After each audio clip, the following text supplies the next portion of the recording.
여의도 타임즈 시간입니다. 아침에 나온 증권사 리포트 두 종목을 선정을 해봤습니다. 이 종목들은 사업 성장성에 주목을 하면서 앞으로 매매 전략을 취해야 된다고 하는데 어떤 얘기인지 만나보도록 하겠습니다. 요즘 핫한 주식이라고 할 수 있겠는데 현대글로비스부터 챙겨보도록 할게요.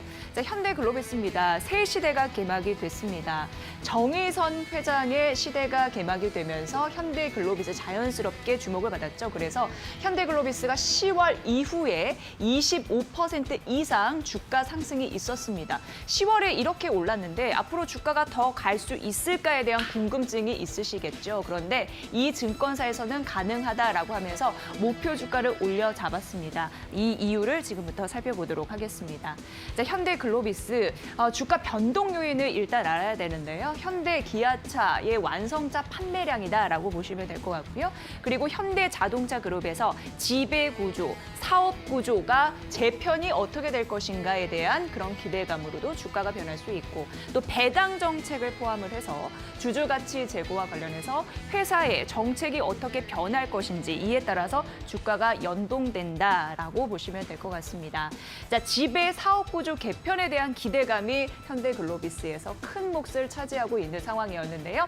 전공법을 택하더라도 나쁠 게 없다라는 그런 얘기입니다. 기업 가치가 커지는 것이 정의선 회장에게는 유리할 것으로 전망한다라는 부분인데 이쪽에서도 긍정적이기 때문에 목표 주가를 올려 잡는 흐름들이 나왔고요. 그리고 이제 정책이 굉장히 중요하다라고 말씀드렸는데 이게 영업이익 단위고 배당 성향을 얘기하는 겁니다. 앞으로 이런 부분에서 주주 가치를 제고할 수 있는 정책들이 나와줄 가능성 언급이 되고 있기 때문에 중요한 또 모멘텀이 될 수 있을지 지켜보셔야 될 것 같고요. 이게 또 중요합니다. 앞으로 현대글로비스 이 시장을 봤을 때 현대차 그룹 같은 경우에는요. LG화학 그리고 현대차와 전기차 배터리 리스 사업 진출 이런 이슈도 있는 상황인데 전기차 사업에 대한 긍정적인 모멘텀 하나가 있고 그리고 이 수소, 신경제를 이끌어갈 수 있는 그런 흐름들, 수소 경제에 있어서요. 신사업이죠. 수소 공급망 효율을 위해서 플랫폼도 구축을 하고 유통을 하겠다라는 전략.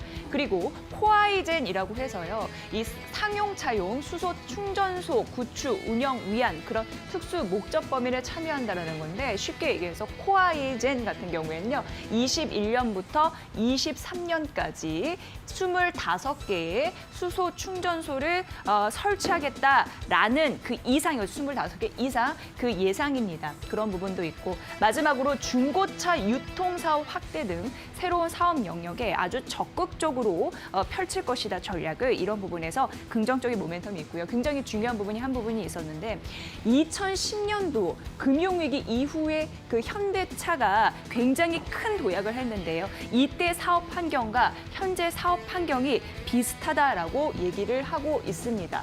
그래서 지금은 PER 같은 경우에는요. 12배 정도 적용을 받는 상황인데 2010년도만 하더라도 한 11.7에서 23.8배 이렇게 예상이 되고 있는 상황인데요. 이거를 보면은 2010년도에 11.7배 이 거의 하단 수준에 현재 있잖아요. 그렇기 때문에 이게 앞으로도 주가가 상승할 여력이 확실히 있다라는 가능성 있습니다. 여러분도 이 부분 살펴보셔야 될 것 같습니다. 2010년도 크게 도약했던 만큼 올해도 괜찮을 수 있을지 그 가능성 보셔야 될 것 같고요. 현대글로비스 같은 경우에는 매출 비중에서 CKD가 가장 큰 부분을 차지하는데 이걸 이해하는 것도 중요합니다. 뭐냐면 해외 공장에서 국내 부품을 해상 그리고 항공 운송에서 해외 공장에 납입을 하는 것이다라고 보는데 자동차용에서 중요한 게 해외 생산 기지 이런 부분에 있어서 생산량 이런 부분이 직결된다고 합니다. 이 부분 긍정적인 모멘텀으로 앞으로 활용이 될 수 있을지 여러분도 주목해 보시면 도움이 되실 것 같습니다. 자, 그럼 현대글로비스 목표 주가 상향됐는데요. 21만 원으로 높여 잡았습니다. 이 부분 중요하고 투자 의견 매수로 유지했습니다. 판단해 보시길 바라겠습니다. 현대차 시장이 다시 긍정적으로 변하면서 현대글로비스도 더 주가가 상승할 수 있는 여력이 있을지 보셔야 될 것 같고요. 자, 두 번째는 오리온 찾아보도록 하겠습니다. 자, 오리온 만나볼 텐데요. 우선 잠정 실적이 공시가 됐습니다. 자, 3분기 보셔야 될 것 같고 매출액, 영업이익단부터 살펴보도록 하겠습니다. 영업이익은 5,989억 원으로 전년 동기 대비해서 12% 늘 것으로 예상되고 영업이익도 1,088억 원으로 전년 동기 대비해서 6.3% 오를 것으로 예상되고 있는 상황인데 신제품 효과 그리고 무엇보다도 시장 점유율이 확대되면서 매출은 긍정적이다라고 파악이 되고 있는 상황입니다. 한국 법인 보도록 하겠습니다. 괜찮아요. 보시면요. 경쟁사 대비 강력한 수익성이 나타날 가능성이 있다라는 부분이고요. 중국, 베트남, 러시아도 긍정적인 매출단의 효과가 있었습니다. 중국 같은 경우에는 기고 효과가 있었습니다. 전년 동기 대비거든요. 이게 전년 동기 YOY. 이게 높은 기고 효과에도 불구하고 매출 성장세가 긍정적이었다라는 부분도 있고 베트남과 러시아 이런 매출단을 봤을 때 두 자릿수 성장세를 보이기 때문에 역시나 잘 따라가지고 있다라고 보여지고 있습니다. 단 영업이익률을 좀 봤을 때는 약간 엇갈립니다. 왜냐하면 공격적으로 매대 판매를 하고 있는 상황이었고 그리고 고원가, 대표적으로 미네랄 워터 같은 용암수 이런 부분의 비중을 확대했거든요. 그래서 영업이익률로 봤을 때 1% 포인트 정도 떨어진다라고 확인되고 있으니까 이 부분은 보셔야 될 것 같습니다. 다만 이제 매출단에서 긍정적인 흐름들은 있었죠. 더 빠지면 저가 매수의 기회로 활용하세요라고 이 증권사에서는 얘기하고 있는 상황인데요. 앞서서 표에서 다 말씀드렸지만 한 번 더 정리해드리면 러시아와 베트남은 예상보다 강한 수익성 개선 추세가 지속이 되고 있는 상황이고요.